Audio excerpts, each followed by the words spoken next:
Hello बच्चों, इस video में हम बात करेंगे जनवरी अटेम्प्ट 2025 के क्वेश्चन पेपर का। और ये समझ लीजिएगा कि इसमें कैसे क्वेश्चन आए हैं। देख रहे हो, इस तरीके से क्वेश्चन का पैटर्न है। ये नहीं कि किसी चैप्टर से सारे शिफ्ट में आए हैं, इसलिए आप अच्छे से सारा सिलेबस पढ़िए, है ना। देखो, जनवरी फर्स्ट अटेम्प्ट में 3 क्वेश्चन है। सेकेंड में हमारा 1 क्वेश्चन है। 23 तारीख को इसमें कोई क्वेश्चन नहीं था। ठीक है, इसका देखिए मैं एक बार एनालाइज करता हूँ। जनवरी 22 में 3 क्वेश्चन आया था शिफ्ट 1 में। 22 शिफ्ट 2 में 1 क्वेश्चन आया था। 23 शिफ्ट 1 में कोई क्वेश्चन नहीं आया था। 23 शिफ्ट 2 में 1 क्वेश्चन आया था। 24 शिफ्ट 1 में 1 क्वेश्चन था। 24 शिफ्ट 2 में कोई क्वेश्चन नहीं था। 28 शिफ्ट 1 में 2 क्वेश्चन था। 28 शिफ्ट 2 में 1 क्वेश्चन था। 29 शिफ्ट 1 में 0 क्वेश्चन। 22 शिफ्ट 2 में 0 क्वेश्चन। ठीक है, इस क्वेश्चन में क्या पूछ रहा है जी? Sliding contact potentiometer is the middle of the potentiometer wire having resistance Rp 1 ohm as shown in the figure. The external resistance Re 2 ohm. The connect via the sliding contact. तो circuit में जो है current पूछ रहा है। पता है, इसका सब्स्टिट्यूट डायग्राम हम लोग बना लेते हैं। एक्चुअल में क्या है, जब भी कोई क्वेश्चन आप पढ़ा करिए तो उसे पहले समझ लीजिए, ऑप्शन भी देख लिया करिए। मतलब इस कह रहा है इस सर्किट जब कंप्लीट होगा हमारा मिड पॉइंट पे उसे इसे कनेक्ट करेंगे तब इस सर्किट में करंट कितना फ्लो होगा। यानी आप सर्किट डायग्राम पहले बना लीजिए। किस तरीके से बनेगा जी? 0.9 वोल्ट, ये बिल्कुल मिड में कनेक्टेड है तो मैं हाफ हाफ कर ले रहा हूं तो ज्यादा सही रहेगा। ये कितना हो जाएगा? 1 का 0.5 ओम, 0.5 ओम। और एक्सटर्नल रेजिस्टेंस कितना कनेक्टेड है जी? यहाँ पर 2 ओम कनेक्टेड है। पता है, इस सर्किट में करंट बिल्कुल आसानी से आप निकाल सकते हो। I equal to V upon R equivalent लिखना है। वी कितना है? 0.9। आर इक्विवेलेंट ये जो है हमारा दोनों पैरेलल में है और इसके सीरीज में है, तो इसको हम लोग लिखते हैं 0.5। पैरेलल वाला कैसे निकालते हैं? R1 R2 upon R1 plus R2 into 2 divide by 0.5 plus 2 plus 0.5। ठीक है, इसको सिंप्लीफाई करेंगे तो 0.9 डिवाइडेड बाई ये कितना हो जाएगा? 1 डिवाइडेड बाई 2.5 प्लस 0.5। ठीक है, इसको हम लोग सिंप्लीफाई कर लेते हैं और इजी तरीके से। कैसे? इसको 0.9 रहने दीजिए, ये 2.5 है, इसको लिखते हैं हम लोग क्या? 5/2। तो ये हो जाएगा हमारा 2/5। ठीक है, 1/2 को क्या लिख सकते हैं? 0.5 को क्या लिख सकते हैं हम लोग, या ऐसे ही रहने दो 0.5। ये हो जाएगा 0.9। इसका एलसीएम लेंगे तो कितना हो जाएगा? 2 प्लस 2.5 डिवाइडेड बाई 5। सॉल्व करेंगे तो 5 ऊपर चला जाएगा तो 0.9 इंटू 5 डिवाइडेड बाई 4.5। ऊपर नीचे से डेसिमल अगर हम लोग हटा दें तो ऊपर 9 इंटू 5 डिवाइडेड बाई 45। ठीक है, 9 5 जा 45 होता है हमारा, तो 9 45, 5 से 5 कट गया, मतलब 1 आ गया हमारा, 1 एम्पियर करंट।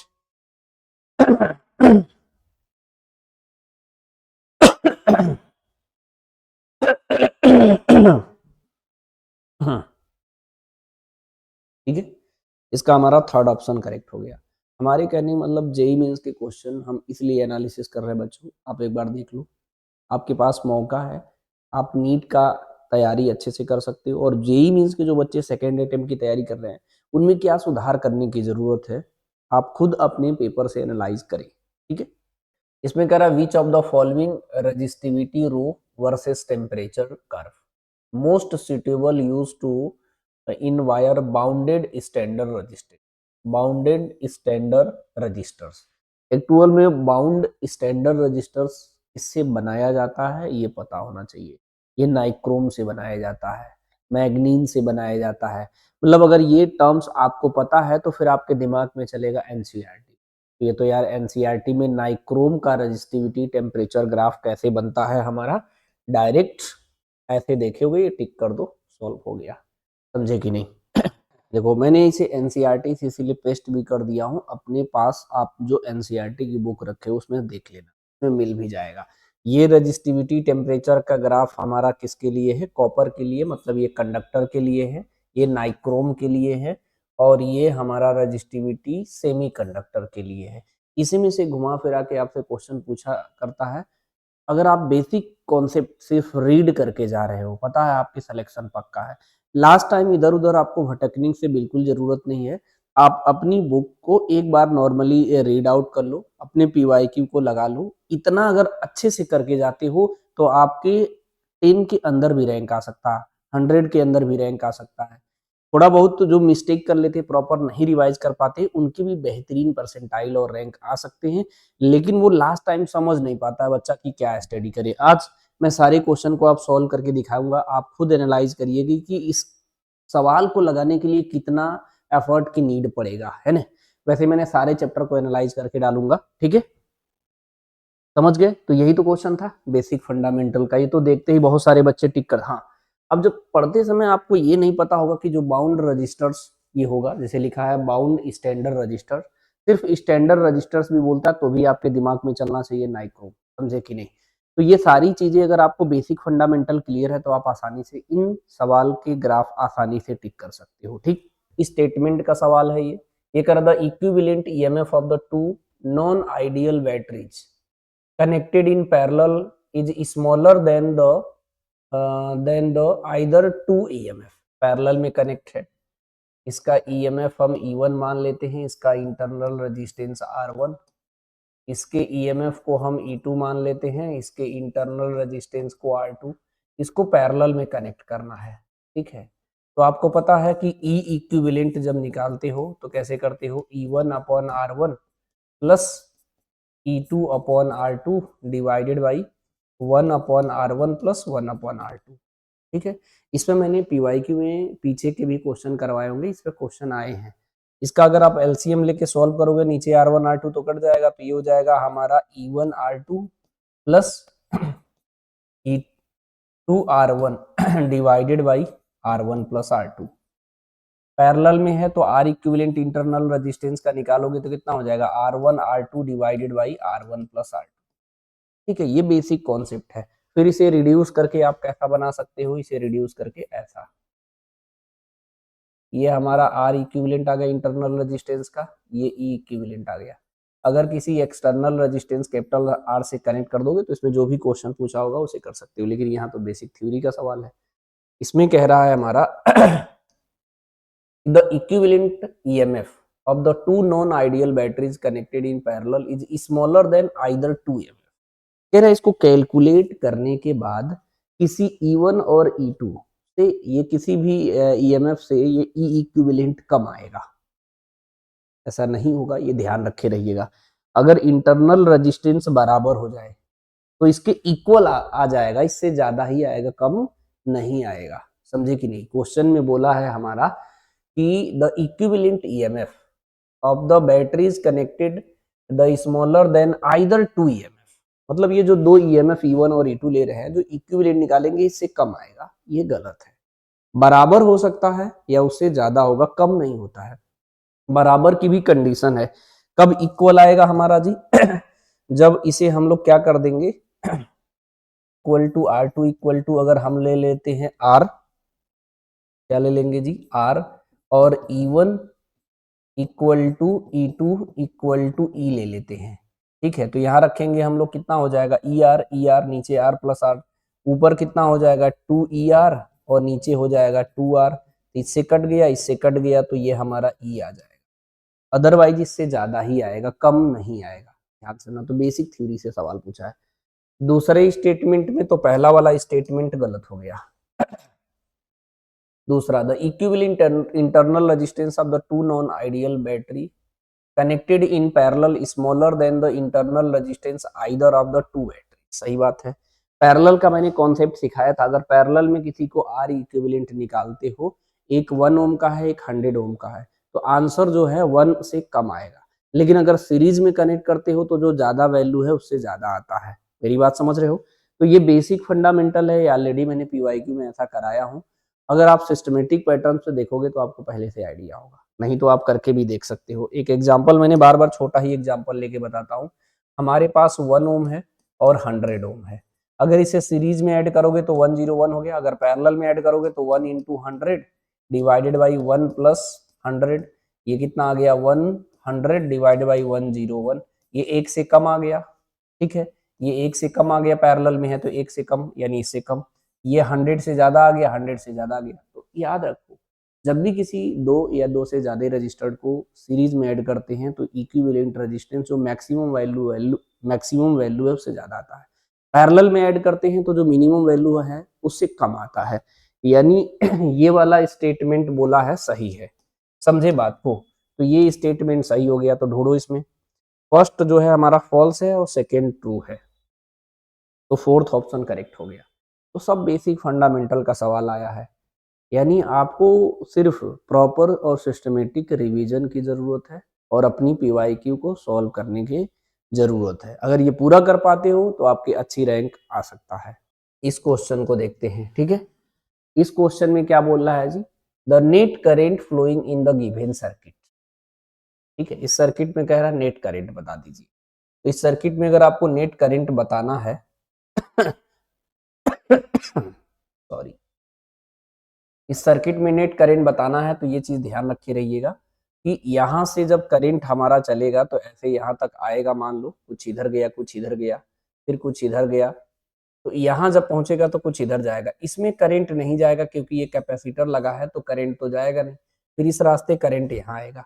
तो जब करंट यहाँ पर पहुंचेगा तो यहाँ पे देखो कोई भी रजिस्टर्ड नहीं है तो डायरेक्ट इधर आ जाएगा, उधर नहीं जाएगा, यानी यहाँ से भी करंट इधर नहीं गया, यहाँ से भी कोई करंट नहीं गया, यानी सीधे सीधे कहने का मतलब ये है कि इतने पोर्शन में जो है कोई भी करंट नहीं जा रहा। जब कोई भी करंट नहीं जा रहा है तो जब हम इक्विवेलेंट रेजिस्टेंस निकालेंगे तो इसमें इस पोर्शन को हटा देंगे, और इस पोर्शन को जैसे ही हटाएंगे तो आसानी से इसमें करंट की वैल्यू निकल जाएगा। तो इसका सर्किट डायग्राम कैसा बन जाएगा जी, देखिए ये बन जाएगा, ऐसे बनाओ, फिर नीचे आओ, फिर यहाँ से एक रजिस्टर इस तरीके से बना लो, ये ऐसे है, एक रजिस्टर से यहाँ भी लगा लीजिए, यहाँ पर एक बैटरी लगा लीजिए, ऐसे कनेक्ट कर दीजिए ठीक है। ये कितना है 2 ओम है, ये कितना है 4 ओम है, ये कितना है 3, और ये कितना है हमारा 6, ये कितना है 2 वोल्ट है। ध्यान से समझना, ये उधर हो गया, ये ना समझना, इसकी वैल्यू 6 ओम है, ठीक है। तो आपको पता होना चाहिए कि ये और ये दोनों इस तरीके से देखोगे तो ये दोनों आपस में कैसे हैं, पैरेलल। पैरेलल में कैसे ऐड करते हैं, 3 इंटू 6 अपॉन 3 प्लस 6, तो ये हो जाएगा 3 इंटू 6 डिवाइडेड बाई 9, इससे कट करेंगे 3 3 जा 9, 3 2 जा 6, तो 2 ओम आ गया। अच्छा, आर इक्विवेलेंट पैरेलल वाले में R1 R2 अपन R1 प्लस R2 क्यों सिखाता हूँ, क्योंकि इससे थोड़ा कैलकुलेशन इजी हो जाता है, कहीं दो ही पैरेलल की बात आए तो ऐसे ही कर लेंगे, है ना ठीक है। अब देखो इसको सब्स्टिट्यूट करोगे तो इसका सर्किट डायग्राम अगर हम दूसरा बनाते भी हैं तो कैसा बन जाएगा जी, सिंपल है सवाल, सारे बेसिक फंडामेंटल का ही आया है। ये हमारा 2 वोल्ट है, यहाँ पर कितना आ गया 2 ओम आ गया, यहाँ पर पहले से 2 ओम है, ये हमारा 4 ओम है, ये सीरीज में आ गया, सीरीज में 2 और 2 कितना हो जाएगा 4 ओम, और ये दोनों पैरेलल में हो गया ये 4 पैरेलल में हो गया, पैरेलल में है अगर सेम है, हमने कहा था 2 बार ऐड करेंगे तो 2 से डिवाइड कर देंगे, ये भी 4 ये भी 4 दोनों पैरेलल में है, तो फाइनल इक्विवेलेंट रेजिस्टेंस ये आ जाएगा 4 डिवाइडेड बाई 2, तो कितना आ जाएगा 2 ओम आ जाएगा, समझे। 2 वोल्ट की बैटरी है तो करंट डायरेक्ट हो जाएगा V upon R equivalent, final V कितना है 2, फाइनल आर इक्विवेलेंट 2 आया है, डिवाइड करो तो 1 एम्पियर आ जाएगा, 2 से 2 कट जाएगा, है ना यानी 1 एम्पियर हमारा आंसर आया। इसमें कह रहा है steady state, steady state the charge on the capacitor shown in the figure, steady state का मतलब इसमें कोई करंट फ्लो नहीं होगा। जब इसमें कोई करंट नहीं फ्लो होगा तो हम इसे ऐसे बना सकते हैं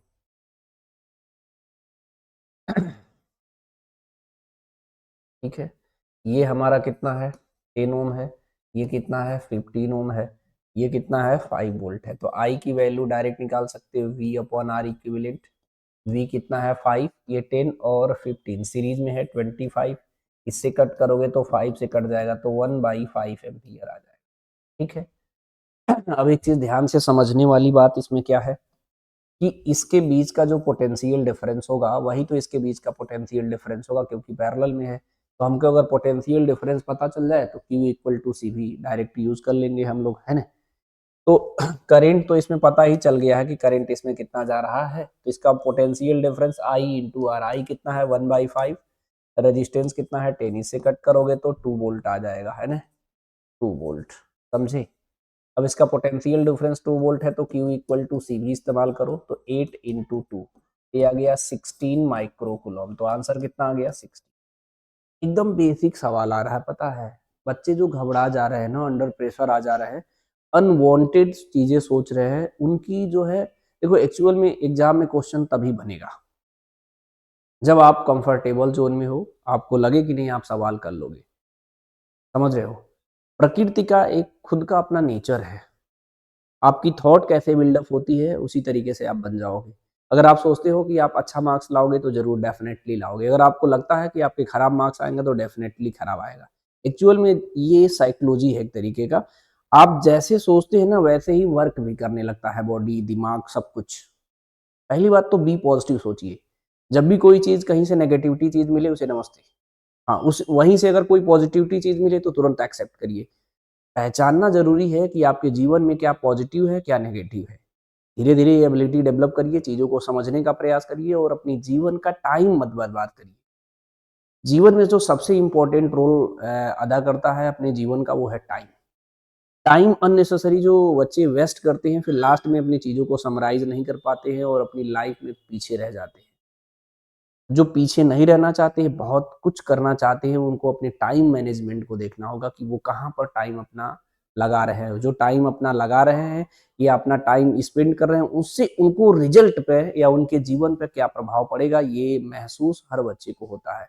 लेकिन आदत से मजबूर सुधार नहीं पाते हैं, जब तक सुधारेंगे नहीं तो चेंज होगा नहीं। क्वेश्चन तो देखो ऐसे ही पूछा है और आगे पूछता रहेगा, आप अपने में सुधार कर लेते तो आपका भी सिलेक्शन हो जाएगा, है ना। ठीक है, इसमें क्या आ रहा है कि a wire resistance 9 ohm is bent into a form of an equilateral triangle.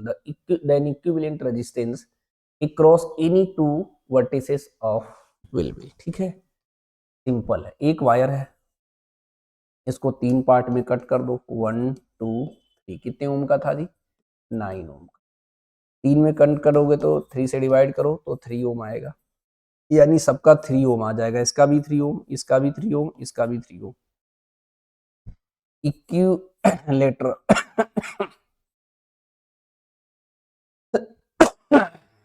Sorry, ठीक है। इक्विलेटरल में बनाओगे तो इस तरीके से रेजिस्टेंस आप बना लीजिए। आपने 3 रजिस्टर्स बना लिया, सॉरी ये थोड़ा टेढ़ा हो गया, ऐसे बना लीजिए, अरे रे रे, ऐसे मिटाने वाला है क्या चीज, ऐसे बना लीजिए, फिर ऐसे करिए, ऐसे करिए। ये कितना है 3 ओम, ये कितना है 3 ओम, और ये भी कितना 3 ओम। किसी भी कह रहा है कि मान लो इसके बीच का निकाल लें, अगर मान लो इसको ए मान लेते इसको बी, ये क्लास 10th के बच्चे सवाल लगा लेंगे, पता है। लेकिन यही तो बोलते हैं प्रेजेंस ऑफ माइंड, सुधारोगे नहीं तो क्या होगा। ये दोनों कैसा है हमारा सीरीज में, उसके बाद पैरेलल में 3 और 3 कितना हो 6, तो आर इक्विवेलेंट डायरेक्ट नहीं निकाल सकते हो, ये पहले सीरीज में था उसके बाद पैरेलल में, तो कितना आएगा 6, तो ये हो जाएगा हमारा 6 इंटू 3 डिवाइड बाई 6 प्लस 3, ये कितना हो जाएगा 6 इंटू 3 और नीचे 9, 3 3 जा 9, 3 2 जा 6, तो कितना आ गया 2 ओम आ गया फाइनल आंसर। तो आंसर जो आएगा हमारा 2 ओम आएगा। यही तो समझना है जी, कमाल की बात ये है। हाँ जिसे पूरा ऑन मतलब पूरा पेपर जब हम एनालाइज करेंगे तो उसमें बताएंगे कुछ क्वेश्चन हो सकता है आपको कठिन लगे, लेकिन क्या वही क्वेश्चन आपको नॉट क्वालिफाइड करा देगा, समझना है। छोड़ दो भाई, नमस्ते, हम इतना टैलेंटेड नहीं है, अरे जो टैलेंटेड है वो कर ले। मतलब अपने आप को समझिए, जीवन में अपने आप को समझना शुरू कर दिए ना, तो फिर कोई नहीं रोक सकता है आपको कुछ भी बड़ा करने के लिए। जीवन में कुछ भी कर सकते हो, एवरीथिंग इज पॉसिबल। बस ये है कि उस पर करने की आदत बनाना पड़ेगा, हैबिट। अगर एक की बार लत लग गई आपको काम करने का बढ़िया सा, फिर तो आपको कोई रोक ही नहीं सकता है। इसमें क्या कह रहा है जी, find the equivalent resistance between the two ends of the following circuit. देख रहे हो, मैंने एक तरीका बताया था कि इसको ए मानोगे तो ये वायर में क्या है हमारा, कोई रेजिस्टेंस नहीं लगा है, कोई वोल्टेज ड्रॉप नहीं, तो ये भी पॉइंट ए हो जाएगा।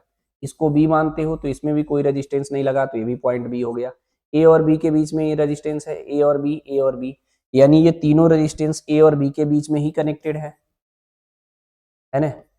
ए और बी के बीच में ही कनेक्टेड हैं, तो तीनों रेजिस्टेंस आपस में कैसे हो गए पैरेलल। r/3, r/3 और r/3। और मेरे साथ अगर आप तैयारी कर रहे हो, प्रैक्टिस कर रहे हो, तो एक फायदा मैंने बताया, अगर रेजिस्टेंस सेम हो और पैरेलल में ऐड है तो कितनी बार ऐड करना है, 3 बार, तो 3 से डिवाइड कर दो, आर इक्विवेलेंट डायरेक्ट आ गया। इसका आर इक्विवेलेंट कितना आ जाएगा जी, r/3 है, कितनी बार ऐड करना, 3, 3 से डिवाइड कर दो, हो गया r/9। r/9 कौन सा ऑप्शन है जी, हमारा थर्ड ऑप्शन करेक्ट हो गया। सीखिए।